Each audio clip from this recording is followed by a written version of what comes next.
Welcome to the locker room. Coach Giggs here, and today's message, developing a warrior mentality.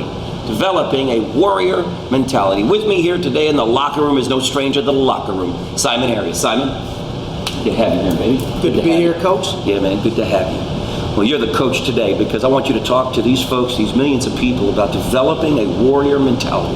You know, we visited last night about it. By the way, we're on location here over in, where are we? Mazatlan. Is that how you say it? Mazatlan, Mexico.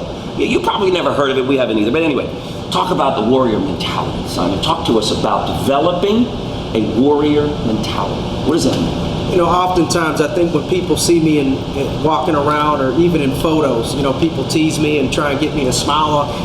What it is deep in me, I have a deep sense of focus at all times. And I think as a competitor, when we're talking about a warrior's mentality, even to get up early, you know, one of my favorite things to do is to get up early in the morning, 5:30, 6 o'clock in the morning, and work out and already be ready for work.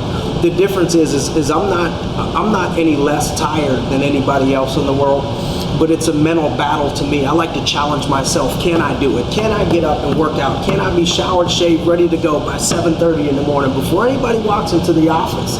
Because I feel like it's a mentality of we're at a war, you know, not a bad war, you know, but just in a competition with other people. I love to know that while I'm up working, other people are sleeping. To me, that's a little bit of a warrior mentality. So to develop a warrior mentality, the first thing I got to do if I want to be two warriors, I got to get up early. I got to get myself mentally, physically ready to go. Well, that's just one example. Okay. You know, I think, you know, another example that I'll use, you know, I learned having a warrior's mentality, I think, from my mother. You know, I remember for a short period of time, you know, my mother and I, we were on welfare, you know, in the middle of the east side of Youngstown, and at one point it was the murder capital of the world. Wow. Per capita, and I remember watching her work 2-3 jobs, going to night classes, going to school, until I watched her pull us out of a very rough area, rough financial situation, into a little bit better of one. And I think I'm watching her have that, you know, by any means necessary work ethic, that warrior mentality. Have that warrior mentality. So here you are in Youngstown. As a young boy, you see your mother working several jobs. You come from this very, very tough beginning.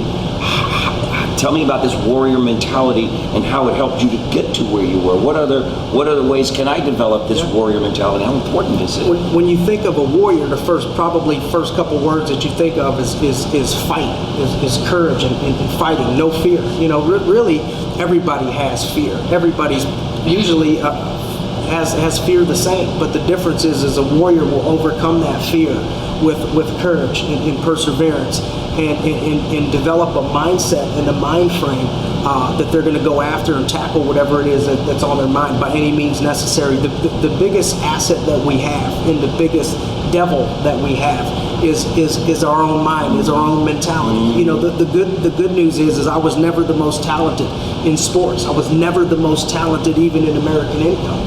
But I always had the mentality that you can knock me down as many times as you want, but I'm going to outlast you. I'll outwork you, and I'll whip you mentally. I'm going to whip you mentally because I'm willing to sacrifice more. I'm willing to fight longer. I'm willing to bite, scratch, claw, do whatever it takes. What does competitiveness, how does that play? What role does being competitive play in this warrior mentality? It's important to be competitive. Are you competitive? Do you recommend people to be competitive? Does that help? Is that a part of it?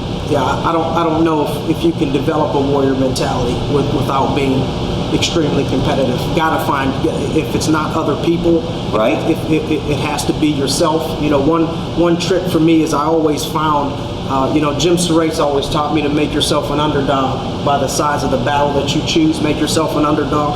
I like feeling that people are against me. I like to think about people that challenged me in the past or hurt me or wronged me or said that I wouldn't be anything or said that I couldn't do this, and I keep those people stashed in my pocket. Yeah. And that's what gets me up at 5:30 in the morning ready to rock and roll. Love it. With a smile. I love it. Yeah. There you go. Yeah. With a smile on top of it. Yeah. Good message, Simon. Good message. Developing a warrior mentality. You heard it from a true warrior, Simon Arias. Simon, thank you so much for being in the locker room. Love you. Thanks for having me. Love you. If you know someone you feel has a special story to tell or life to share, please email Eric directly and he will reach out to you and or this individual. even if you think this person is you. And by the way, if you've enjoyed and feel the Daily Locker Room has served as an inspiration in your life, why not share it with a friend by sending them the daily message?